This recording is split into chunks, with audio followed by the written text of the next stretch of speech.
Takže Filipským 4. kapitola 6-7. O nič nebuďte ustarostení, ale vo všetkom s ďakou predkladajte Bohu svoje žiadosti vo všetkých svojich modlitbách a prosbách. A pokoj Boží, ktorý prevyšuje každý rozum, bude chrániť vaše srdcia a vaše mysle v Kristovi Ježišovi. Amen.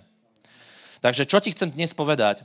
Chcem ťa pozbudiť, aby proste, keď sa modlíš, aby si vedel tak sa modliť, alebo aby si tak išiel do modlitby s cieľom, že neprinesieš proste iba nejakú nevieru alebo nejaké starosti v tom slova zmysle, že ide sa sťažovať pred Pánom a starosti ďalej v tebe zostávajú. Ale my sa musíme naučiť tak modliť, alebo taký čas Bohom si vybudovať, že vieme zo seba zhodiť starosti. Hej, kedysi sa to vedelo tak robiť, my sme si to hovorili ako starší kresťania pred pár rokmi, že zhoď to zo seba, hej, keď bol nejaký problém, alebo prišla nejaká ťažkosť na teba, veľakrát ťa tie problémy života dostávajú do paralýzy. Vieš, čo to je paralýza?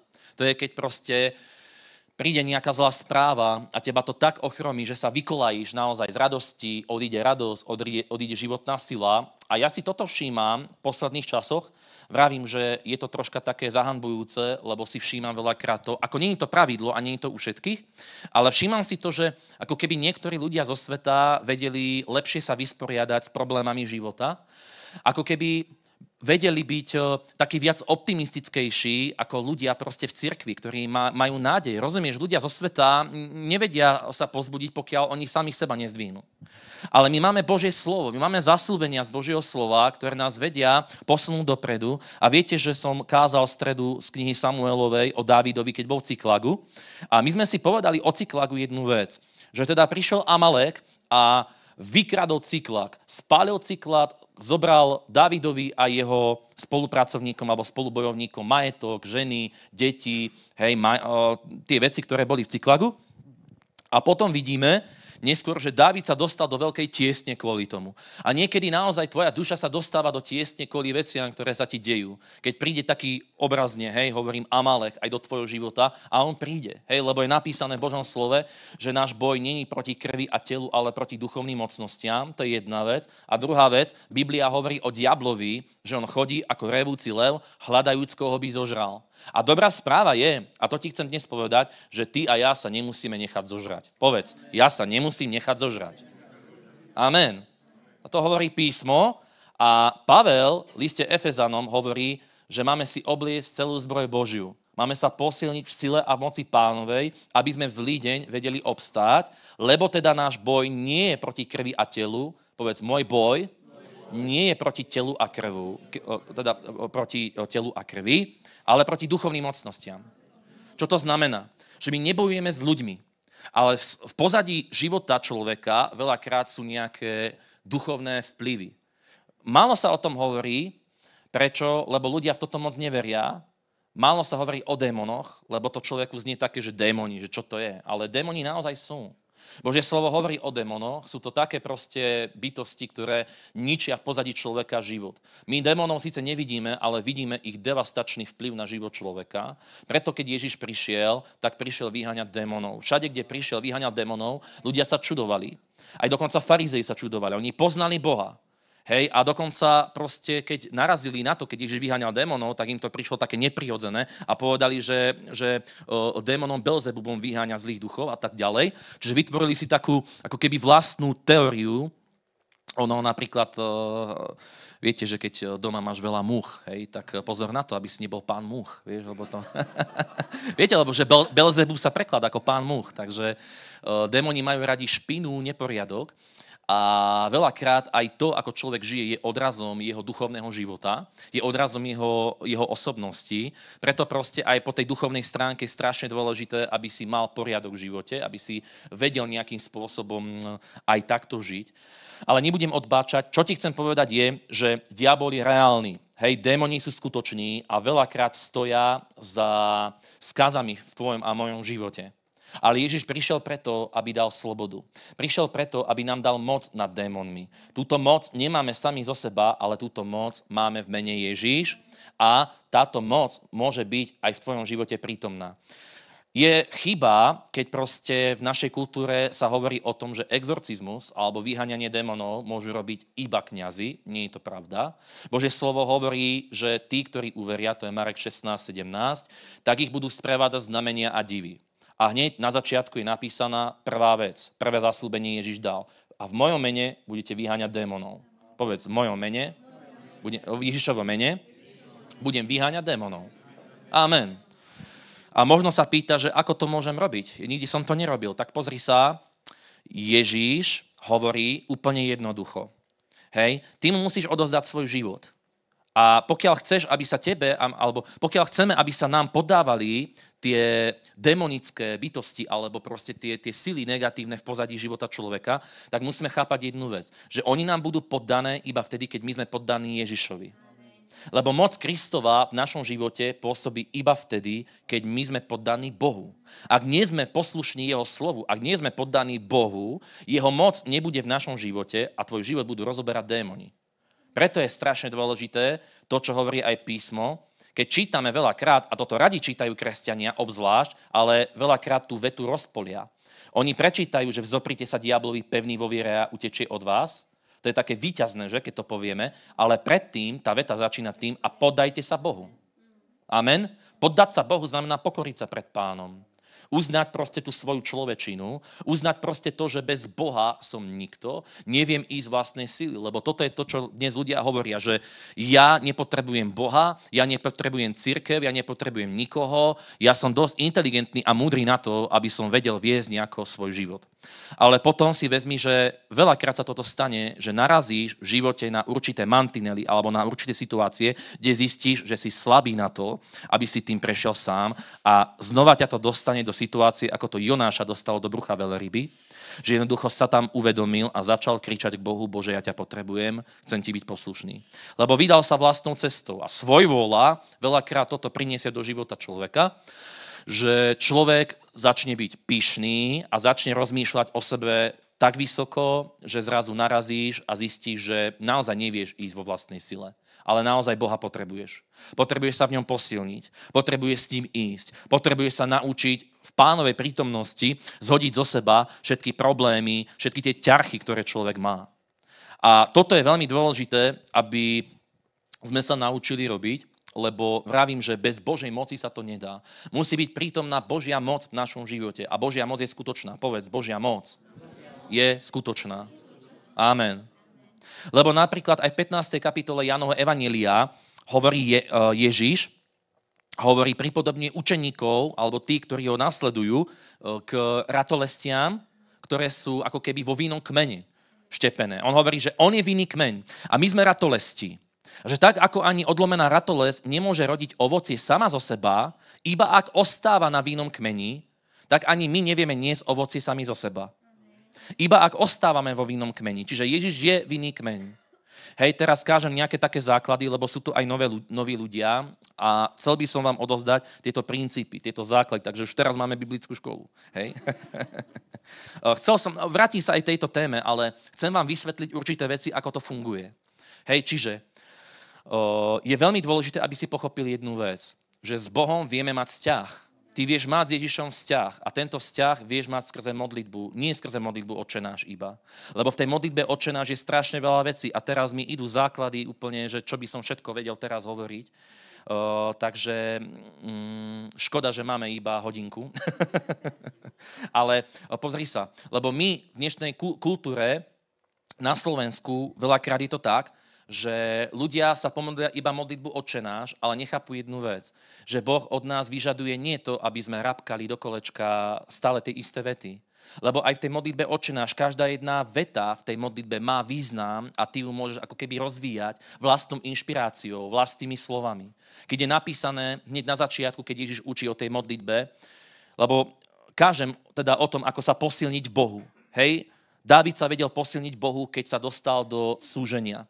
Aj ty sa musíš a ja vedieť v živote posilňovať Bohu. Sú dni, kedy proste sú také obdobia, že nemusíš sa posilňovať Bohu, že je všetko OK. Ale sú také dni, kedy príde tzv. Taký útok. Príde búrka a tvoj život, aj môj život sa istotne dostal už v minulosti do búrok. Podľa mňa tu není ani jeden taký človek, ktorý by nikdy za celý svoj život nečelil nejakému problému alebo búrke. Ak hovorí, že hej, tak vyženieme démona klamstva z teba po bohoslúžbe. Lebo každý jeden z nás, proste tento svet je postavený na tom, aby diabol škodil človeku. Aby tebe škodil. Ale Ježiš prišiel na túto zem, aby zničil prácu satana. Ježiš priniesol nielen proste nejakú teológiu, Ježiš nepriniesol iba toto, že len ver vo mňa, tam niekde na obláčiku budem a budem ťa pozbudzovať, že nech to zvládneš nejako, ale to, čo Ježiš priniesol, je evanjelium, ktoré je mocné. To, čo Ježiš priniesol, je moc Svätého Ducha a túto moc môžeš mať aj ty. Každé jedno Božie dieťa, každý jeden, kto prijal Ježiša Krista, má v sebe túto moc. A potom diabol, keď sa modlíš, odchádza z tvojho života nie preto, že ty si silný, že ty máš vyštudovanú vysokú školu a keď máš 2 vysoké školy, tak o to viac si silnejší. Máš dvojnásobok pomazania na sebe, jak Elizeus. Ale ty si silný vďaka Kristovi v tebe. Takže diabol sa nebojí teba, diabol sa bojí Ježiša v tebe. Preto ťa musí posluchnúť, keď ty vykazuješ démonov zo svojho života. Keď ty sa mu staviaš na odpor, keď ty si Bohu poddaný, nasleduješ ho. A v modlitbe sa posilňuješ Pánovi. Nehovorím len o fyzickej sile, ja hovorím o tej duchovnej sile. Že rastieš v pomazaní. A to pomazanie ťa zmocňuje k tomu, aby si naozaj prešiel takými vecami vo svojom živote, ktorými nevieš prejsť vlastnej sily.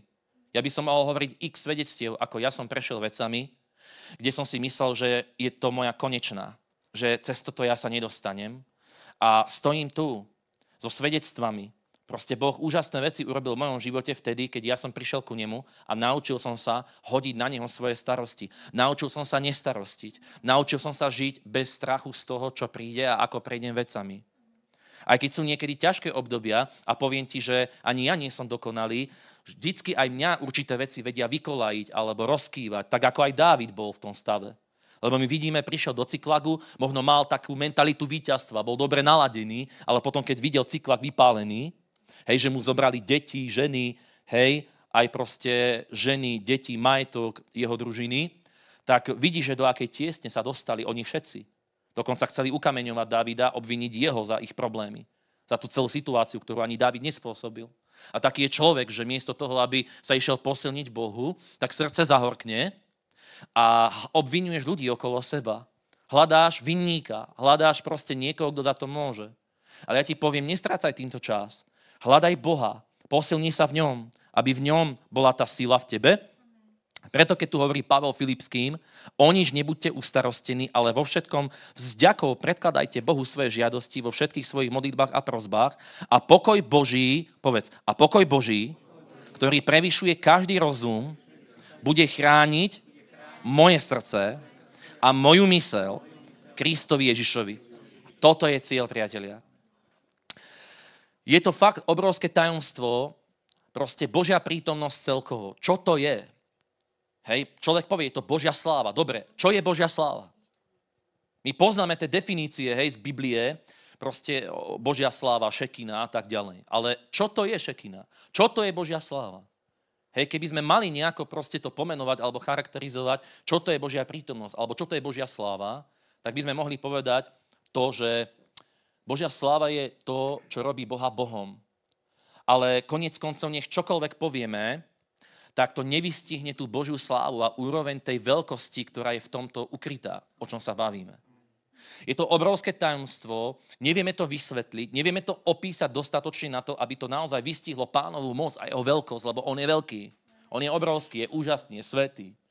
A častokrát proste tie slova, ktoré používame, pretože bežne používame počas bežného dňa, hovoríme, to je veľké, to je veľká vec, to je slávna vec a tak ďalej, tak keď toto hovoríme poťahom na Pána, tak predsa ako keby to nedáva tomu tú veľkosť, lebo nie sú také slova, neexistuje také slovo, ktoré by naozaj v plnosti dokázalo vystihnúť to, aký Boh je úžasný, aký on je naozaj svätý, aký on je naozaj veľký. To len v nebesiach vystihneme. Ale to ti chcem povedať, že predsa len proste z tej pánovej slávy pán uvoľňuje z neba smerom ku nám túto moc, túto silu. A aj keď nevieme nejako pochopiť úplne, že ako to celé funguje, iba máme nejaké základy v tomto, keď sa modlíme v jazykoch, keď je kladenie rúk, keď je modlitba, tak predsa vidíme tie zmeny, že aký to má vplyv na život človeka. A o tomto by to malo byť, že ty by si nemal žiť v jednom náboženstve. Nemal by sa uspokojiť len s tým, že proste veríš Boha, ale ty a ja by sme sa mali naučiť vstupovať do modlitby a po modlitbe odchádzať z našej izby zmenený. Ak ideš nahnevaný, čo je normálna bežná súčasť života človeka, že sa nahnevá. Kto sa nenahnevá? Ja prvý poviem, že ja sa nahnevám, predstav si. Ja sa hnevám niekedy. Vieš si to predstaviť? Nie? Nevieš? Ukážem ti to? Čiže pozri sa. Sme len ľudia. Hej, vieme sa nahnevať, sme emocionálni, niekedy sme frustrovaní, sme sklamaní, sme znechutení. Koľký nie ste znechutení? Každý deň vieme byť znechutení. Hej, proste veľakrát sa udeje to, že proste človek vie byť znechutený, vie byť nahnevaný, vieš sa tak rozladiť a tak ďalej. A potom je podstatné, aby si sa naučil ako keby žiť v tom Božom pokoji, v tej pánovej radosti, lebo cieľom je radosť a pokoj vo Svetom duchu. Lebo je napísané, že Božie kráľovstvo nie je jedenie a pitie, ale spravodlivosť, radosť a pokoj vo Svetom duchu. A teraz, ako si ľudia veľakrát kompenzujú starosti života? Tým, že urobíš útok na chladničku, že? Proste vieš všetko, čo vidíš. Najlepšie kremeše, veterníky, všetko sladké. Hej, to veľakrát urobí dobre.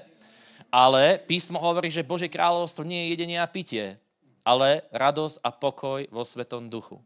Veľakrát aj na street gospele, keď som dostal možnosť kázať, tak som rozmýšľal, že čo poviem, lebo ma prepadol tento brat, čo to organizoval. Hej, Robov. A rozmýšľal som, čo poviem. A spomenul som si na jednu vec. O čom je evanjelium? Evanjelium je o vyhlásení slobody.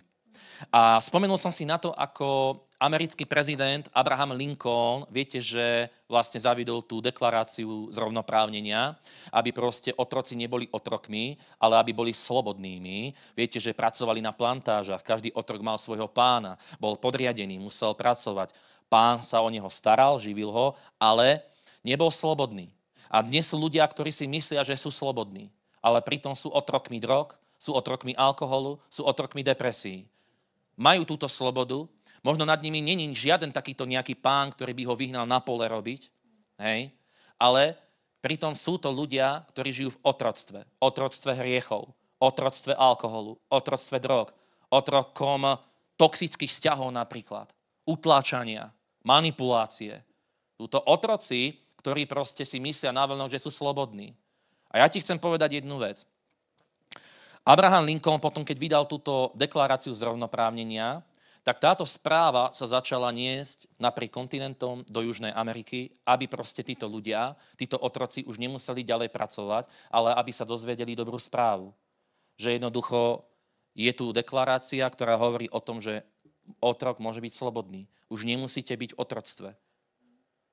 Tým, ktorým sa táto správa dostala, tak samozrejme tí prestali pracovať, odišli. Hej. Založili si vlastný život, vlastnú rodinu a tak ďalej. Ale k tým, ktorým sa táto správa nedostala, lebo ešte boli také situácie, že mnohí ešte pol roka pracovali, rok pracovali, lebo nevedeli, že sú slobodní, chápete? Ale už nemuseli pracovať. Už nemuseli byť otrokmi, ale boli, lebo sa ku nim nedostala táto správa. Že môžu byť slobodní. A o tom je evanjelium, preto prišiel Ježíš, lebo videl, že ľudia začali žiť v náboženstve. Ježíš pozná svoju moc, túto moc priniesol, učili učeníkov, aby zmenil úplne tie hodnoty, alebo to učenie, ktoré proste priniesli ľudia, lebo to učenie celé bolo postavené na zákone, na starej zmluve, ale Ježíš sa stal prostredníkom milosti. A milosť hovorí o tom, že ty nemusíš byť otrokom, ale môžeš byť synom Božím a dcérou Božou. Lebo sme deti Siona. A Božia láska sa stala k nám práve v tomto, že Ježíš dal svoj život. On nepotreboval poraziť diabla. Diabol mu bol poddaný. On nepotreboval zomrieť na kríži, chápete, kvôli tomu, aby mal moc nad diablom. Lebo jednu vec si musíš ty a ja uvedomiť, že diabol nestvoril Ježiša. Chápete? Diabol je stvorená bytosť. A stvorená bytosť nemôže mať väčšiu moc nad svojím stvoriteľom. Chápeš? Čiže Ježíš nepotreboval a nemusel zomrieť na kríži kvôli tomu, aby mal víťazstvo nad diablom, aby mal navrch. Nie. Ty a ja sme patrili satanovi. A celé posolstvo Evanjelia hovorí o tom, že Ježiš prišiel, aby nás vykúpil, aby priniesol túto deklaráciu, Božie slovo je tou deklaráciou, jeho kríž, jeho krv vyliata za nás, je tou deklaráciou, ktorá ruší to otroctvo, ktorá z otroka robí slobodného, ktorá proste z poviazaného robí jedného slobodného človeka a to všetko v Ježišovi Kristovi. Preto Ježiš, keď prišiel, všade, kde prišiel, vyháňal démonov, oslobodzoval ľudí, uzdravoval chorých, menili sa ľudské osudy a toto robí Ježiš aj dnes. Preto je treba kázať. V tomto je treba sa obnoviť aj priatelia, ktorí tu nie ste noví, ktorí chodíte do zboru už roky. Je treba sa v týchto pravdách znova obnoviť, lebo to sú víťazné prvky kresťanstva a v toto je treba veriť. Evanjelium Božie sa nezmenilo. Kristova krv není slabšia ako pred 2000 rokmi, keď Ježiš zomrel a vylial ju. Vtedy možno bola čerstvo vyliata, ale aj po 2000 rokoch Kristova krv láme satanovú moc. Aj dnes, po toľkých rokoch, máme moc v Kristovej krvi. Povedz, ja mám moc v krvi Ježiša Krista nad každým prekliatím, nad každou mocou temnoty. A viete, že som v stredu spomínal aj tú symboliku paschy. Viete, že Židia teda pomazali v Egypte veraje okien a dverí baránkovou krvou, čo je veľmi symbolické, lebo to predpovedalo Kristovú krv, jeho vyliatie, jeho vykúpenie. A viete, že keď išiel anjel zubca, tak tie domovy, ktoré boli krvou toho baránka pomazané, tak tam anjel zubca obišiel tie domy. A takto je to aj v našich životoch, že my máme ochranu v krvi Ježiša. V jeho sile je tá moc, v jeho sile je to posilnenie, preto proste ťa chcem pozbudiť k tomu, aby ty si tú silu hľadal u Boha. Ak sa cítiš proste preťažený, unavený, vyčerpaný, poď k Bohu. Proste od neho čerpaj tú silu, lebo ty už nemusíš byť otrok. Nemusíš byť otrok smútku. Nemusíš byť otrok svojich problémov. Nemusíš byť otrok depresí, lebo Ježiš priniesol vyslobodenie. Povedz, Ježiš priniesol vyslobodenie. Halelúja. A toto je podstata Evanjelia. Aby na toto ty a ja sme pozerali. Amen. Takže o nič nebuďte ustarostení, ale vo všetkom s ďakou predkladajte Bohu. A teraz, keď je problém, povieš, pastor, vieš, no, Šulek, tebe sa to ľahko povie, nebuď starostený. Vieš, koľko ja mám starostí? Poďme tu na vedľa a poviem ti hneď, pastor. Hej, a pozri sa, ja to viem. Prečo? Lebo ja sám mám starosti, ale viem, čo s nimi. S niektorými neviem čo, občas, ale veľakrát proste sú také obdobia, hej, kedy rozmýšľaš, hej, a dlhšie ti to trvá hodiť na Pána. Niektoré vieš hneď hodiť na Pána, ale tie také ťažšie starosti, keď hádžeš na Pána, tak rozmýšľaš, či si ich naozaj hodil na Pána a či ich Pán naozaj zobral. Že? A o to ide, že človek si musí vybudovať tento vzťah s Pánom na takej rovine, kedy proste ty vieš, že si prelomil v modlitbe, že si možno vošiel do svojej komórky modlitebnej so starosťami, problémami, akéhokoľvek typu. Ale vychádzaš z komórky premenený. Proste, že si taký ľahší. Nenosíš tú starosť sebe, lebo chápete, to je list Filipským, ale ešte inde je napísané, teraz neviem presne miesto, že hoďte svoje starosti na Pána, uvrhnite ich na Pána. Vyslovene proste urobiť to, že povieš, že ja sa zdávam svojich starostí, problémov. Teraz nemyslím to, že teraz príde ti faktúra, alebo čo a sedíš doma, nehľadaš prácu, nehľadaš spôsob, ako to zaplatiť. Ale v tom slova zmysle to proste myslím, že nie si ľahostajný, ale zároveň sa tým netrápíš. Lebo čo ti pomôže trápenie? Kvôli tomu, že si utrápený, tak tým sa rýchlejšie nevyplatí dlh. Hej, proste starosť a trápenie nespôsobí to, že ty skôršie vyplatíš veci. Preto Pán hovorí, že nestarostite sa o to, čo budete jesť, čo budete piť, čo si oblečiete. Hej? Lebo dosť má deň svojho trápenia. Ale hľadajte najprv kráľovstvo nebeské a jeho spravodlivosť a všetko ostatné bude vám pridané. To je o tom, že proste nemaj svoj zrak zameraný na problémy, lebo diabol takto nastavil veci. Keď sa vrátim k tomu podobenstvu o zasiatom semene, tak viete, že Ježiš hovorí aj o takej pôde, že bolo trnisté, že semeno padlo do trnia a trnie zadusilo semeno. A potom ho vykladá učeníkom toto podobenstvo a hovorí učeníkom, že to trnie, proste to sú ľudia, ktorí na začiatku počujú evanjelium, natknú sa pre Pánove veci, ale potom starosti sveta, klam bohatstva udusia semeno. Starosti sveta a klam bohatstva. Buď starosť udusí Božie kráľovstvo v tebe, oheň Svätého Ducha, radosť z toho, že si uveril v Krista, alebo to urobí klam bohatstva. To znamená, že ťa oddelí mamon od Boha.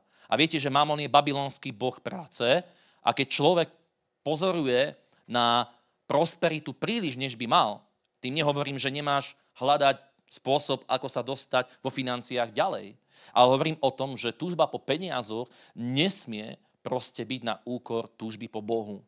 Lebo peniaze nikdy ti nedajú to, čo ti vie dať iba Boh, a to je pokoj tvojho srdca a tvojej mysle.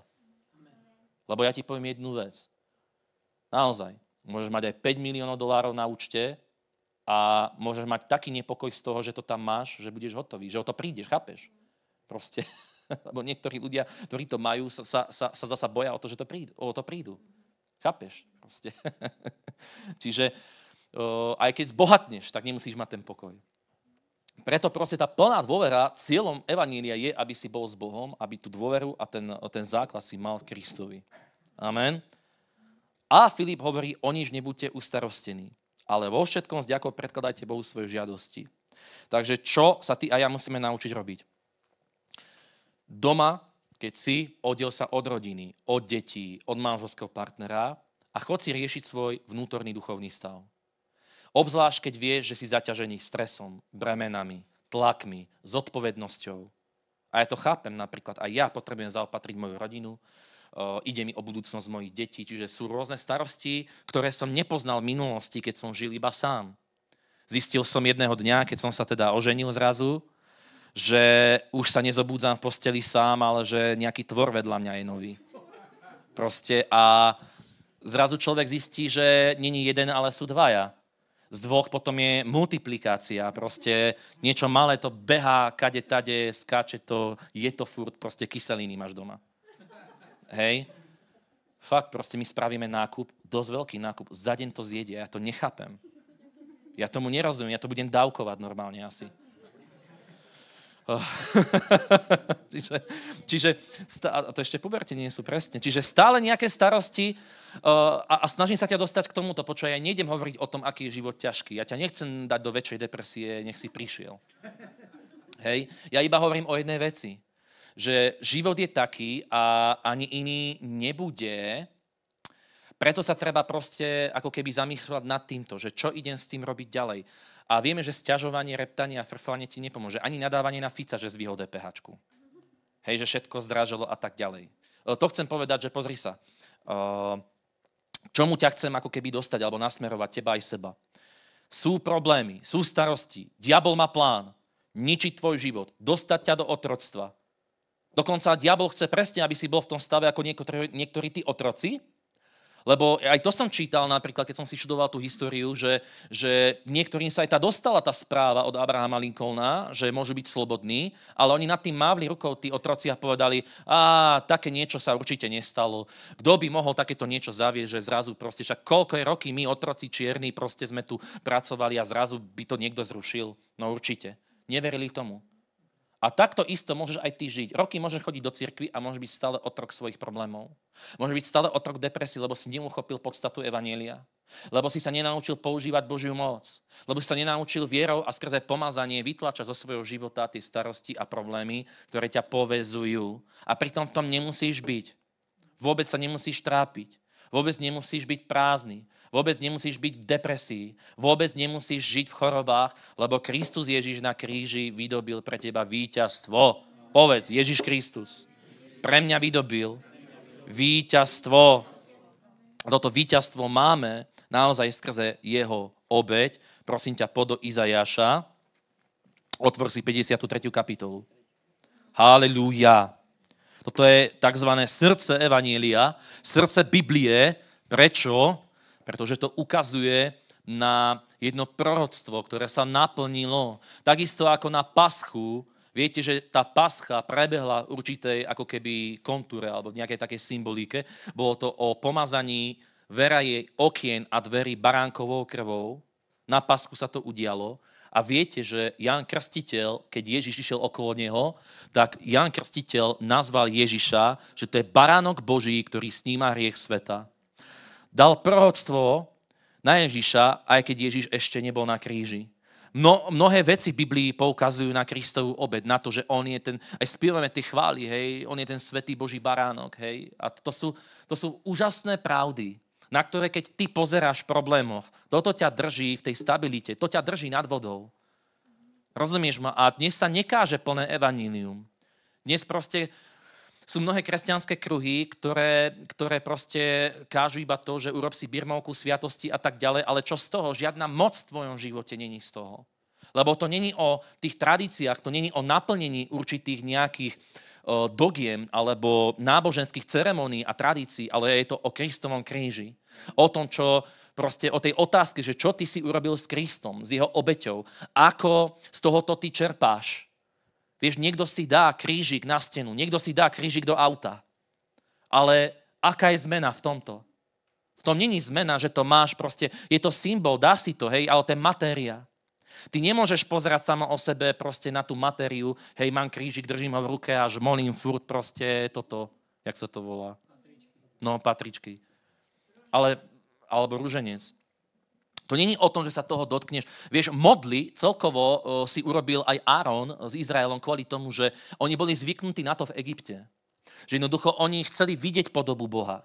Ale pretože Boh je totálne slávna bytosť a znova sa vráti na začiatok, tak proste preto Boh zakázal v doskách zmluvy, hej, proste, keď 10 sa písalo, že neučiníš si rytinu, ani podobizeň toho, čo je na nebi hore, čo je na zemi dole a tak ďalej. Toto malo svoj význam. To nebolo tak, že Boh chcel zrušiť proste estetické cítenie nejakého architektúra alebo nejakého človeka, ktorý si chcel urobiť sošku. To bolo o tom, že jednoducho modlárstvo alebo vytvorenie tej rytiny, tej sochy, tých modiel, ktoré dnes vidíš v rôznych kostoloch, je hriech, je to v 2. prikázaní napísané s jedným cieľom, lebo nikto, akýkoľvek človek tu na zemi, žiaden umelec nevie vyhotoviť takú modlu alebo takú rytinu, ktorá by vystihla Kristovú slávu. A keď toto človek urobí, že urobí podobizeň Boha, urobí podobizeň Krista, tak tým zredukuje úroveň Božej slávy na úroveň ľudskej ruky. Preto je toto zakázané. Preto je to hriechom. Preto proste je to obrovský biznis, kvôli ktorému vlastne sa 2. prikázanie odstránilo z katechizmu. Hej, a aby sedel počet 10 Božích prikázaní, tak posledne 10. katolícka cirkev na jednom koncile rozdelila na 2. Hej, 9. Rozdelilo sa na 2. Prečo? Lebo je z toho biznis, hej, a celkovo človek má tendenciu, ako keby pred sebou, že chce mať nejakú podobu, hej, nejaký obrázok alebo modlu. Chápete, o čom hovorím? Ale pretože Boh je svätý a nikto z nás, dokonca aj na vrchu Choreb, keď bol Mojžiš, Mojžiš nevidel podobu Boha, nejaké kontúry tvary. On videl Pánovu slávu. A táto Pánova sláva, vieme, túto Pánovu slávu ty a ja môžeme mať v Božej prítomnosti. Hej? Túto Pánovu slávu ty a ja môžeme mať proste v Božej blízkosti, keď sa modlíme, keď ty uctievaš Ježiša, keď ty uctievaš Pána, vie sa Božia prítomnosť vyliať na tvoj život. Vie prebehnúť ten dotyk Svätého Ducha a v tom dotyku ty zrazu nepotrebuješ mať pred sebou nejakú sochu, ale v tom dotyku proste máš pred sebou vyobrazeného Krista v duchu. Chápeš, o čom hovorím? A tu 53. kapitola hovorí ďalej. Izaiáš 53. Kto uveril našej zvesti a na kom sa zjavil zásah Hospodinov? Vyrástol pred nami ako výhonok a ako koreň z vyprahnutej zeme nemal postavu ani dôstojnosť, aby sme ho obdivovali. Ani výzor, aby sme po ňom túžili. Opovrhnutý bol a opustený ľuďmi, muž bolestí, ktorý poznal nemocí. Ako niekto, pred kým si ľudia skrývajú tvár. Opovrhnutý bol a nevážili sme si ho, ale on niesol naše nemoci, vzal na seba naše bolesti. My sme sa nazdali, že je zasiahnutý Bohom bitý a strápený, ale on bol prebodnutý pre naše priestupky, zmučený pre naše neprávosti. On znášal trest za náš pokoj, jeho jazvami sa nám dostalo uzdravenia. Takže vidíme to. Toto je posolstvo Evanjelia, že niekto spravodlivý zomrel za nespravodlivého. My sme všetci sa narodili v hriechu. Hej, lebo my nesieme tú Adamovú vinu. Adam s Evou zrešili a prišiel dedičný hriech. Aj keď proste explicitne v Biblii není napísané, že máme dedičný hriech, ale vyplýva to proste z toho. Hej, že jednoducho človek stratil kontakt s Bohom. Duch človeka stratil kontakt s Bohom, preto Ježiš vyučuje znovuzrodenie. Znovuzrodenie je to, kedy sa znova obnoví vzťah tvojho ducha s Božím duchom. Lebo spomente si na to, keď Boh povedal Adamovi a Eve, že zo všetkých rajských stromov môžete jesť, ale zo stromu poznania dobra a zla nesmiete jesť. Lebo v deň, keď tak urobíte, určite zomriete. A viete, že diabol ich potom namotal v podobe hada, proste jedli zo stromu, nezomreli síce fyzicky, ale duchovne. A potom tá duchovná smrť mala neskôr aj taký následok, že vek človeka sa skracoval. Áno, my potom čítame všetkých tých proste, tých potomkov, ako bol Énoch, Matuzalem a tak ďalej, proste, ktorý ten rodokmeň, hej, poznáte od Adama. Čiže neskôr sa narodili a potom píše ten rodokmeň, že ten žil 1000 rokov, ten žil 900 a tak ďalej. A až potom vidíme, do dňa potopy, potom Boh povedal, že pretože v človeku je kadejaké zlo a tak ďalej, že vek človeka bude 60, 80, 120 rokov najviac. Hej, a v podstate sme teraz na tomto úseku, že kratučký život v úvodzovkách je. A to všetko kvôli tomu beťarovi Adamovi a Eve. Hej. Ale to chcem povedať, že preto Ježiš kázal znovuzrodenie. Povedal, nikto sa neznovuzrodí znova, nemôže vojsť do Božieho kráľovstva. A toto je problém, keď sa toto nevyučuje. Keď cirkvi vedú ľudí k tradíciám, keď ľudí vedú k sviatostiam, človek si myslí, že na základe sviatostí má zabezpečený večný život v nebi. Alebo ideme ešte ďalej, dobre? Človek si myslí, že bude vybavená vec. Môžem celý život prežiť na zemi ako jeden smilník, ako jeden zlodej, ako jeden darebák a prevrátenec.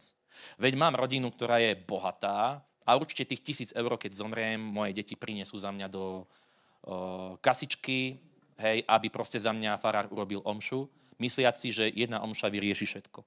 Zmaže celú tvoju minulosť. Obrovský blúd. Keby ľudia čítali Bibliu, tak by vedeli, že písmo hovorí v 55. žalme, myslím, že prídrahé vykupnú za dušu človeka. A písmo hovorí, že Ježiš ani neplatil zlatom, striebom a drahými kameňami, ale svojou vzácnou krvou. Ver tomu, že keby bolo možné urobiť toto, že by si Ježiš pýtal faktúru od satana, že koľko stojí svet, Ježiš by bol schopný stvoriť to zlato, aj to striebro, aj drahé kamene na to, aby ťa kúpil. Ale nebolo to možné. Život za život. Krv za krv, lebo v krvi je duša. A Ježiš dal svoju krv. A iba jedna jediná krv dokázala vykúpiť ľudstva, to tá Kristova. Ty by si mohol sa obetovať za človeka, ale veď, že aj ty a ja potrebujeme ospravedlnenie. Ale jeden jediný človek bol spravodlivý na zemi a to je Ježiš Kristus. Pretože on obstál, nezrešil. Jeho krv bola spravodlivá a dokázala zmazať nielen životy jednej generácie, hriechy, ale celého sveta. Zmazal minulé hriechy, prítomné aj budúce. Všetkých ľudí na zemi. V celom univerze Kristova krv nemá konkurenciu. V celom univerze sa nevyrovná nič jeho moci, jeho svätej krvi, ktorá zmazala tvoju hriešnú minulosť a tým sa chcem dostať aj k tomuto. Ty nemusíš byť otrok svojej depresie. Možno si spackal veci v živote, v minulosti. Urobil si niečo, čo si vyčítaš dodnes. Ja ti poviem, hovorím ti tú deklaráciu, si slobodný. Kristus ťa vykúpil. On zmazal úplne dokonale tvoju minulosť. Keď hovoríme o tom, že Ježiš ťa vykúpil, že svoju krv dal za teba, že ju vylial za teba na kríži, musíš chápať jednu vec. To nebolo kvôli tomu, že Rímania ho ukrižovali. Áno, fyzicky toto prebehlo, ale to bolo prorokované. Tu je to napísané v 53. kapitole. Lebo bol vyťatý z krajiny živých, pre vinu svojho ľudu bol zbitý. Dali mu hrob s bezbožníkmi a so zločincami, keď zomrel, hoci nespáchal násilie a nebolo lstí v jeho ústach. Toto celé muselo prebehnúť. Toto celé sa muselo udiať kvôli tebe a mne. Keď písmo hovorí, že ako baránok vedený na zabitie neotvoril ústa, ako ovca, ktorá umlkne pred svojimi strihačmi. Hovorí, strápený pokorne trpel a neotvoril ústa. Hospodin spôsobil, aby ho zasiahla neprávosť všetkých nás. Čiže naše neprávosti išli na Ježiša. O tom je vykúpenie. Že Ježiš vie, že ty a ja sme vinní. Ale Ježiš priniesol seba ako obeť a vedel, že musí dať svoj život. Musí dať svoju krv za teba a za mňa. A táto krv ti otvára dvere k Bohu. Nielen odpustenie máš, ale máš aj prístup k nemu, do jeho prítomnosti. A možno si povieš, že ako Pane, veď som špinavý človek, som hriešník, zlé veci som urobil a veľakrát sa pošmyknem, veľakrát mám aj také dni, kedy sa správam jak jeden čert. Poznáte také dni? Ja poviem, že ja poznám. Ako ty, pastor? No predstav si to. Každý z nás, lebo sme ľudia. Ale to ti chcem povedať, ja viem nájsť u Pána milosť. Aj ty sa musíš naučiť prijať od Pána milosť. Ja nehovorím, že máš zneužívať milosť. Hriech je zlý. Ale Ježiš zmazal každý hriech.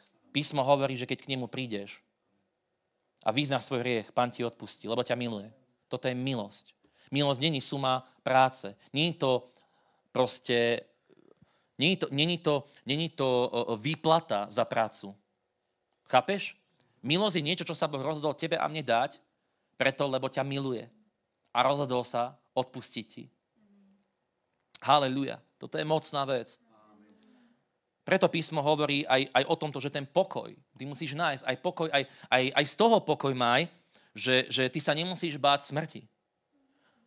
Toho, že či pôjdeš proste do pekla alebo do neba. Pozri sa, lebo ak to máš vysporiadané s Bohom v tomto, že máš s ním vzťah, miluješ ho a úprimne v srdci napríklad, vieš, je rozdiel medzi tým, kto hreší ako pokrytec a kto zreší. Keď tam dáš to z, to je obrovský rozdiel. Kto hreší ako kresťan, napriek tomu, že vypočul pravdu, to je pokrytec. Koho hriech je životným štýlom človeka, ktorý chodí do cirkvi a verí v Boha. Ale keď ty ako kresťan miluješ Pána, ale z času na čas sa ti podarí, že zhrešíš. Ty máš milosť u Boha, keď učiníš pokánie. A keď poznáš stav svojho srdca, že naozaj pred Bohom si úprimný, naozaj pred Bohom činíš pokánie, naozaj Bohu odozdávaš svoj život, miluješ ho, túžiš po ňom, mrzí ťa, keď urobíš hriech a činíš pokánie. Toto je to, čo ti zabezpečuje večný život, to pokánie. Keď žiješ životom pokánia. Keď pokánie sa stal životným štýlom tvojim. A zároveň vieš, že nemusíš žiť v strachu. Chápeš? Nemusíš si vyčítať minulosť, to, čo sa udialo v tvojej minulosti, lebo Boh zmazal tvoju hriešnú minulosť. Chápeš? Krv Ježiša Krista bola vyliata za teba. Viete, aj to sa hovorí u nás na Slovensku, že Mária je prostredníca. Ale v liste Timoteja je napísané, že jediným prostredníkom medzi Bohom a človekom je Ježiš. A povedať, že my potrebujeme okrem Ježiša ďalšieho prostredníka, je to isté ako povedať, že Ježiš ako prostredník vôbec není dostatočný. Viete, že sa hovorí o tom, že po smrti musíme ísť ešte do očistca. Ale v Biblii ja to nikde nečítam. Ja v Biblii čítam to, ako Kristus povedal na kríži, dokonané je. A bude dokonané naozaj alebo čiastočne. A ako môže byť čiastočne dokonané? Bude naozaj dokonané alebo není? Buď Kristova obeť je dokonalá, alebo iba čiastočná. A povedať to, že my musíme ísť po smrti ešte do očistca, je ako povedať, že Kristova obeť na kríži dokonalá nebola. To si protirečí aj s celým listom Židom, kde na mnohých miestach, mnohých pasážach Pavel hovoril, že jeho obeť priniesla vykúpenie a zmierenie. Raz a navždy obetoval samého seba. Túto obeť netreba vôbec opakovať, tak ako to učí napríklad tradícia v katechizme, ohľadom Eucharistie a tak ďalej. Keby ľudia čítali Bibliu ako Luther, tiež by nastala jedna obrovská reformácia na Slovensku v katolíckych kruhoch. Lebo my sa nemôžeme držať dogiem učenia ľudí, ale učenia Biblie. A keď čítame písmo, jasne vidíme v Božom slove to, že si to protirečí s učením kléru, že si to protirečí s učením katechizmu, ktoré vedie človeka k nejakým tradíciám. Napríklad to, že kňaz nemôže mať ženu a deti. Viete, že ja mám ženu a deti. Ubralo to nejako na mojom pomazaní? Amen. Amen. To si teraz dobre povedal. Presne tak. Hej. A čo z toho vzniklo, keď prišla táto dogma, že kňazi nesmú sa ženiť, nesmú mať deti a tak ďalej? Problémy, pedofília, znásilňovanie mníšok a tak ďalej. Však viete, že toto všetko, tie aféry vznikli a aj to vyšlo na svetlo, ako sa to snažili ututlať tými financiami a tak ďalej. Čo ja nepoznám ani jedného pastora v našich kruhoch, ktorý by k takémuto niečomu prišiel. Prečo? Lebo žije tým zdravým spôsobom života, ako hovorí dokonca Pavel o tých parametroch, že ako má žiť jeden biskup, že biskup má byť mužom jednej ženy. Hej. A teraz niekto príde v cirkvi, povie, nie, tak toto nebude, bude to tak, ako ja poviem. To je učenie človeka. A keď to Luther videl, tak v podstate došlo k reformácii. Troška hovorím aj tak, akože biblickú školu, aby si chápal v tom kontexte, proste, že žijeme v tejto kultúre. Prečo? Lebo keď aj pozrieš históriu, tak zistíš jednu vec, kedy sa toto zaviedlo, táto dogma, že kňazi sa nesmú ženiť. Proste Vatikán nechcel, aby majetky dedili ženy a deti kňazov, ale aby ostávali v cirkvi. To je celé. Hej? Môj majetok zostane deťom. Ja dávam do zbierky, vďaka Pánovi, budujem Božie dielo aj svojimi financiami, ale zároveň mám zdravý rozum.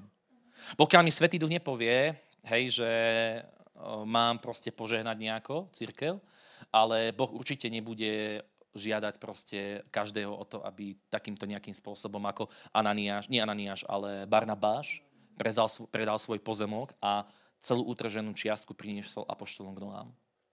Chápete? Ale odbočil som, ale cítil som, že aj sem mám ísť, neviem prečo, ale tak,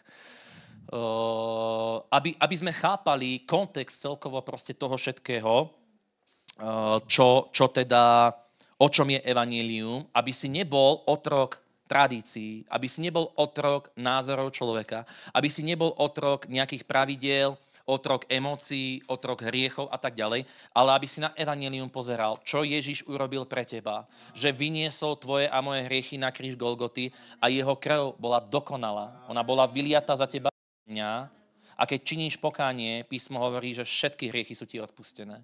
Keď 103. žalm otvoríš, že je napísané, že nenakladá s nami podľa našich hriechov, ale že vzdialuje od nás previnenia, tak ako je vzdialený východ od západu. Ale pozor, je to tam takto ako keby ľahko napísané, ale ono to má tiež podmienku, lebo Božie slovo vykladá sa Božím slovom. Takže keď aj 103. žalm hovorí, že nenakladá s nami podľa našich hriechov, pozor, to nie je hypermilosť. Toto by bola hypermilosť, keby iba toto Božie slovo stiahneš na svoj život. Ale ty musíš vykladať Božie slovo Božím slovom, takže 103. žalm ti treba vyložiť, že áno, on nenakladá podľa tvojich vín za predpokladu, že činíš pokánie. Chápeš, o čom to je? Lebo Ježiš, keď prišiel na túto zem, áno, hej, proste to novodobé evanjelium dnes, ktoré sa káže, že daj život Ježišovi, budeš mať skvelý život, požehná ťa, zlatá tehla ti bude padať každý deň z neba a podobne, hej. Nech sa stane. Proste Boh nás vie aj takto požehnať. Dobre, ja nepohrdnem vôbec, hej, proste zlatou tehlou. Ale chápeš, o čo ide, že Ježiš, keď prišiel, kázali úplne iné evanjelium. Dnes sa kresťania aj na evangelizácii boja povedať ľuďom, že proste nemal by si hrešiť, musíš činiť pokánie. Ježiš vystúpil a hovorí, čiňte pokánie, lebo sa priblížilo nebeské kráľovstvo. Potom odišiel do neba a jeho apoštoli sa postavili a kázali, čiňte pokánie, lebo sa priblížilo nebeské kráľovstvo. Dnes sa snažíme evanjelium prispôsobiť proste ako keby komfortu tých ľudí, ktorí chcú Ježiša miešať s ich hriešným životom. A takí ľudia potom nevedia byť obrátení k Bohu. Oni len spoja svoj život hriešný s Ježišom. A my potrebujeme sa naozaj odvrátiť od hriechu. Evanjelium je o tom, že kvôli hriechu Ježiš zomrel, kvôli hriechu Ježiš prišiel na túto zem a zaplatil cenu, výkupné. Kúpil ťa. Ale o tom to je, že hriech dáva prístup diablovi do tvojho a môjho života. Hriech otvára dvere diablovi a démonom, aby ničili tvoj život. Preto sa zdaj hriechu, odozdaj život Ježišovi. Vysporiadaj si to pred Pánom. A toto všetko, o čom ti kážem, hej, bude aj v tvojom živote potom mať úplne iný rozmer. Keď chceš, aby Boh naozaj bol v tvojom živote prítomný. Amen. Lebo viete, čo hovorí Izajáš? Že moje uši nie sú tak ďaleko, aby vás počuli. Ani moja ruka nie je tak prikrátka, aby vás zachránila. Ale že sú to vaše hriechy, ktoré urobili hrádzu medzi mnou a vami. Ježiš túto hradbu ale zbúral skrze svoju krv. Ale to, čo ty potrebuješ urobiť, je zdať sa hriechu. A keď sa bavíme o hriechu, tak musíme vidieť, čo to hriech je. Aj Pavel hovorí o hriechu. A najčastejší hriech je aký? V Božom ľude, v cirkvi. Všeobecne. Medzi mládežou, ktorí chodia na Godzone projekty, hovoria, jak milujú Boha a tak ďalej. Smilstvo. Žijú na hromadke. Neriešia si proste túto oblasť, kde písmo hovorí, že smilníkov a cudzoložníkov bude súdiť Boh. To sú úplne základné a vážne veci, ktoré aj proste kazatelia a služobníci kázali po staročia, po každú generáciu. Prečo sa to dnes bojíme ľuďom povedať? Lebo nechceme prísť o vzťah, nechceme prísť o sympatie, ale potom v cirkvi my nečiníme obrátencov, ale iba sympatizantov. A medzi tým je obrovský rozdiel. Chápeš ma, o čom hovorím?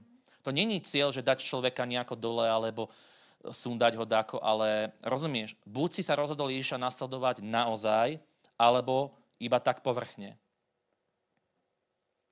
A mnohí ľudia dnes urobia to, že spoja svoj život, ako keby iba ho zmiešajú s Ježišom, ale nie sú ochotní sa zmeniť. A evanjelium je o zmene. Pokánie je o zmene. Pokánie je z gréckeho slova metanoia, čo znamená zmena myslenia. Je to úplný obrat v konaní. Tu som v hriechu, ale príde evanjelium, príde dobrá správa, nemusíš byť otrok, môžeš byť synom. Nečistého sa nedotýkaj, ja ťa príjmem, hovorí Pán. Vyjdi z Babylonu, hovorí slovo. A tak ja sa obrátim a idem týmto smerom za Ježišom. Ale za sebou tu nechávam hriech. Chápete, ja neberem hriech so sebou do vaku a ideme za Ježišom. To sú dve nezlučiteľné veci. Vieš?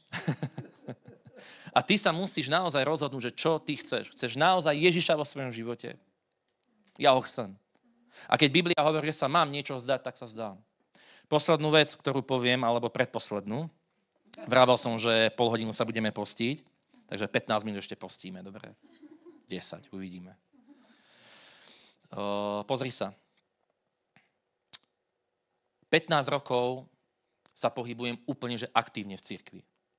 A za tých 15 rokov som videl veľmi veľa telesných rozhodnutí sestier, ktoré milovali Ježiša, ale do ich životov prišli muži zo sveta. Treba sa modliť, aby aj v cirkvi postali pekní bratia, vyšportovaní. Zajtra sú modlitby, takže modlite sa, dobre? Ale objektívny fakt je naozaj toto, aj to riešim proste, keď aj za mnou idú nejaké sestry a pýtajú sa, že čo majú robiť. Vidím obrovskú frustráciu z toho, že jednoducho niektoré sestry roky hľadajú svojho partnera v cirkvi a nemôžu nájsť. Lebo dnes je taká doba, žiaľ, že muži nie sú mužmi. Viac mužskejší sú ľudia vo svete, teraz neriešim proste LGBT agendu, ale riešim to všeobecne, že keď aj je nejaký muž v cirkvi, je ako keby strašne náročné, lebo vy ženy, sestry, a ja to chápem, máte veľké nároky na nás. Hej?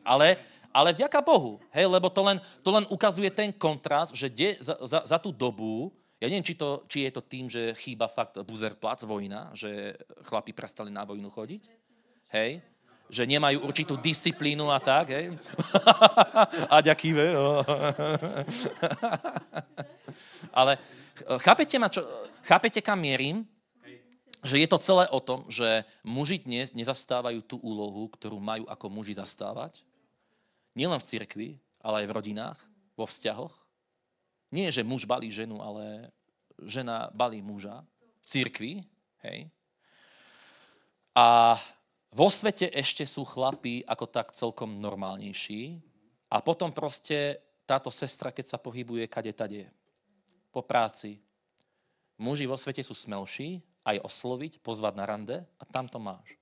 A teraz, to chcem povedať, že za tie roky som videl veľmi veľa takýchto smutných ako keby okolností, že tie sestry proste padli do hriechov, padli do smilstva.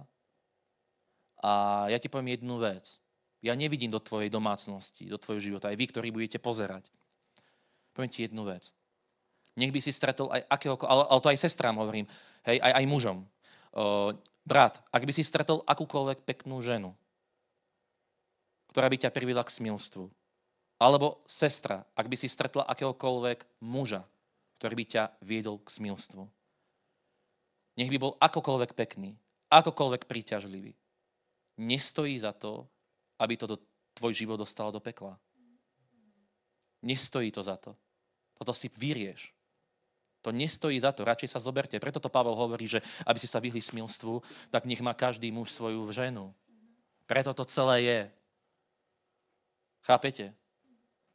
Tu sa nehráme o guličky, tu sa jedná o večný život Kristovi Ježišovi. Aby Ježiš nezomrel nadarmo. Roky môžeš chodiť do cirkvi, počúvať kázne, chodiť do zboru, ale to ti nezabezpečí proste večný život. Pozri, ty keď chodíš do McDonaldu, tak to z teba nerobí hneď hamburger. Rozumieš? Preto keď chodíš do cirkvi, tak podobne to platí aj o tomto, že chodenie do cirkvi ešte z nás nerobí automaticky kresťanov. Ale kresťanom si vtedy, keď žije životným štýlom kresťana a ten životný štýl definuje Božie slovo, Biblia, v tých parametroch, ako ty a ja máme žiť. O tom toto celé je, preto budeme robiť aj piatky základy, biblickú školu, aby si sa dozvedel viac Biblie. Aby sa dozvedel, ako máš žiť. Aby si sa dozvedel proste, že ako máš nasmerovať svoj život. Dobre, takže budeme robiť biblickú školu, ja by som potom chcel, že aby tá biblická škola prebiehala tak. Bude to normálne bez chvál, proste, aby bolo viac času na to, že odznie nejaké posolstvo, nejaké vyučovanie a potom bude priestor pár minút na otázky. Že ak by niekto mal naozaj na srdci nejaké otázky, chcel by sa pýtať, záujem by bolo toto, tak takýmto spôsobom to bude prebiehať, dobre?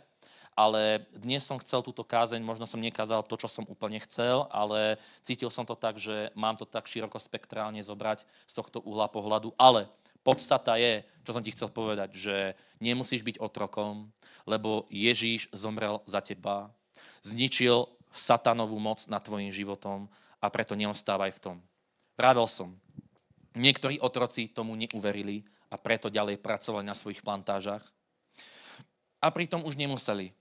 A takto je to proste veľakrát aj v živote veriacich. Chodia do cirkvi, počujú Božie slovo, evanjelium, ale sú skeptickí voči tomu a ďalej žijú ako otroci hriechu, ďalej žijú ako otroci depresí, ďalej žijú ako proste otroci svojich úzkostí a tak ďalej. Ale ja ti chcem povedať jednu vec, nemusíš tak žiť. Ježiš ťa prišiel vyslobodiť a keď sa zdáš hriechu vo svojom živote, tak Ježiš v plnej sláve vstúpi dnu. Poslednú vec ti poviem, také podobenstvo, takú paralelu, používa to Daniel Kolenda. Haleluja. Ondro, prosím ťa, môžeš prísť sa nachystať? Takú paralelu ti poviem, hej? Daniel Kolenda, keď bol v Afrike, tak veľakrát používal taký príbeh. Hovoril o jednom takom majiteľovi hotela, vlastnil hotel a Ježiš prišiel do toho hotela. Klopal, ten majiteľ otvoril dvere a Ježiš vošiel dnu. Hej, pustil ho tam ten majiteľ. A povedal mu, že Ježiš, ty nemusíš za nič vôbec platiť, proste ja ti dávam hneď takto jednu izbu zadarmo. Hej, máš to free, mám 10 izieb, teraz voľných, dávam ti jednu z nich. Bude celá tvoja, kľudne môžeš sa udomacniť. Ježiš tam šiel, povedal ďakujem. No a potom niekto ďalší klopal. Išiel k tým dverom, otvoril a tam bol Satan, diabol. Vstúpil dnu, vtrhol, proste narobil mu problémy. Hej. A potom na druhý deň, keď schádzal Ježiš dole schodmi, tak ten majiteľ tam bol úplne taký hotový, bol tam dole, hej, úplne dobitý, zničený a pýta sa Ježiša, Ježiš, kde si bol celý ten čas, kým som tu zápasil s diablom? Pozri sa, monokel tu na, aha, jaký som, dobitý celý. Ježiš mu povedal, pozri sa, ty si mi dal iba jednu izbu, ale 9 je tvojich. A on povedal, dobre, tak vieš čo, tak ja ti dám 2 izby k tomu, budeš mať 3 izby a mne ostáva 7. To už podľa mňa musí niečo znamenať pre teba. Ježiš povedal, ďakujem, odišiel do svojej niektorej z tých izieb a potom znova niekto klopal. Išiel k tomu vchodu, k tým dverom, otvoril dvere a tam bol znova diabol. A znova sa to celé opakovalo. Prišiel diabol, začal ničiť mu všetko okolo. A znova bol z toho úplne dole. No a potom Ježiš schádzal dole schodmi znova na druhý deň, našiel ho tam smutného, frustrovaného a on sa pýta, že Ježiš, čo je s tebou proste zle? Veď dal som ti 3 izby a stále tu mám problémy, pozri sa, nedarí sa mi, furt proste môj život je skoro taký istý. Nič sa nezmenilo, aj keď v teba verím, aj keď sa k tebe modlím, aj keď tebe volám a nič. Ježiš hovorí, no pozri sa, ty si mi dal 3 izby, ale 7 je ešte tvojich. No dobre, tak vieš čo, zober si 5 izieb. 5 tvojich, 5 mojich, 50-50. Ježiš povedal, OK, tvoje rozhodnutie, ďakujem. Ale už aspoň sa dostávame k tomu, že postupne už odozdáva niečo, že? Ale potom niekto znova klopal A išiel k tým dverom, otvoril a znova tam bol diabol. A znova sa opakovalo to isté. Až potom na ďalší deň znova sa stretol s Ježišom a už bol fakt, že nahnevaný a skrátim to, hej. Hovorí, Ježiš, čo je zlé? 5 izieb máš a stále môj život sa nezmenil. A Ježiš hovorí, no pozri sa, priateľu. Je to tvoj hotel, sú to tvoje izby, ja si nič neberem násilím. 5 izieb si mi dal a 5 je tvojich a ja to rešpektujem. A on povedal, vieš čo, Ježiš, asi viem, kam mieríš, OK, vieš čo, ja ti dám 4 izby ďalšie. Budeš mať 9 izieb, ja budem mať tú jednu poslednú. Vieš, Ježiš, robím to preto, lebo tá jedna posledná to je moja. Ja tam mám veci, o ktorých nechcem, aby si vedel. Mám tam také veci, ktoré nechcem, aby si videl, čo tam mám. To je moje súkromie, vieš, to je také, že tam upustím paru. Ježiš povedal, OK, ja to rešpektujem. 9 mojich, 1 tvoja. A potom znova niekto klope. Išiel otvoriť a tam znova bol diabol a hovorí si, to už fakt není možné. A znova mu tam všetko ničil, ubližoval mu. A na ďalší deň tam sedí taký skormutený a Ježiš prichádza ku nemu, že čo sa deje. A hovorí, ja už nemám ani slov na to. Koľké roky verím v teba. Koľko sa tu modlím. Koľko tu proste ti dávam priestor. A ty stále nič. Neprídeš mi na pomoc, keď je zlé. Ježiš hovorí, pozri priateľu, ty si mi dal 9 izieb, ale jedna je ešte tvoja. A ten majiteľ hovorí, OK, úplne kapitulujem pred tebou. Zdávam sa všetkého, čo ma oddeluje od teba. Aj túto moju poslednú izbu dávam tebe. Sľubujem, že ju vypracujem. Že odtiaľ zoberiem všetko a vyhodím úplne všetko, čo nechcem, aby si videl. Chcem si upratať úplne v mojom živote. Dávam ti aj túto poslednú izbu. A hneď na to, ako to urobil, bolo klopanie. A už vedel, čo ho čaká, išiel k tým dverom, aby otvoril dvere, ale zrazu Ježiš položil ruku na jeho pleco a povedal, zadrž, toto je môj dom. Išiel Ježiš k tým dverom, otvoril dvere a tam stal Satan a pozerá na Ježiša. Ježiš hovorí, čo chceš? A diabol pozerá na Ježiša, na číslo adresy a hovorí, prepáč, zmýlil som si adresu. Halelúja. Že toto paralelou ti chcem povedať jednu vec. Možno si v takej fáze života a vďaka Bohu za to, že sem chodíš. Ale možno si ešte neodozdal svoj život úplne. Možno sú ešte nejaké izby v tvojom srdci, v tvojom živote, ktoré si neodozdal plne Kristovi. Že ešte si Bohu nedal svoj život plnosti do jeho rúk. A ja ti poviem, nestrácaj čas. Tento čas ti dávam túto výzvu. Aby si Bohu dnes odozdal celé svoje srdce. Aby si mu odozdal celý svoj život. Môžeš mať chyby, môžeš ešte veľakrát spadnúť, môžeš veľakrát zlyhať. Ale od tejto chvíle, keď sa mu odozdáš, si hlinou v Ježišovej ruke. On je ten dokonalý hrnčiar. On je ten dokonalý Boh, ktorý vie očistiť tvoj život. Ja som si robil srandu, hej, z toho, keď raz som spal a manželka mi nalakovala nechty. A ja sa vôbec v tom nevyznám proste, že čo ženy vy máte, ako sa čistíte, odmake-upujete a aké máte prípravky na to. Ja pozriem do kúpeľne, ja si nemám kde dať svoju vodu po holení jednu. Lebo taká flaštička na to, taký krém na to, taká flaštička na hento. A keď som mal nalakované nechty, tak som rozmýšľal, že čím to dám dole, tak som zobral jarovú vodu a skúšal som to nejako zmyť, zoškrabať. Nešlo to. A všetko možné som skúšal, až som narazil úplne očami zrazu, že odlakovač. Zobral som odlakovač a hovorím, áno, to je pravda, však proste ona toto používa, smrdí mi to furt toto a áno, a som si to uvedomil zrazu, že vtedy jej to ide z tých nechtov dole. Takže ja som si zobral ten odlakovač, začal som si to dávať dole a išlo to. Zrazu to išlo úplne ľahko. A ja ti chcem povedať, máme hriechy a iba jedna jediná vec, ktorá dokáže tvoj hriech zmazať. A to je svätá krv Ježiša Krista. Nič na tejto zemi nedokáže očistiť tvoj život od hriechu, od špiny, od minulosti, v ktorej si bol.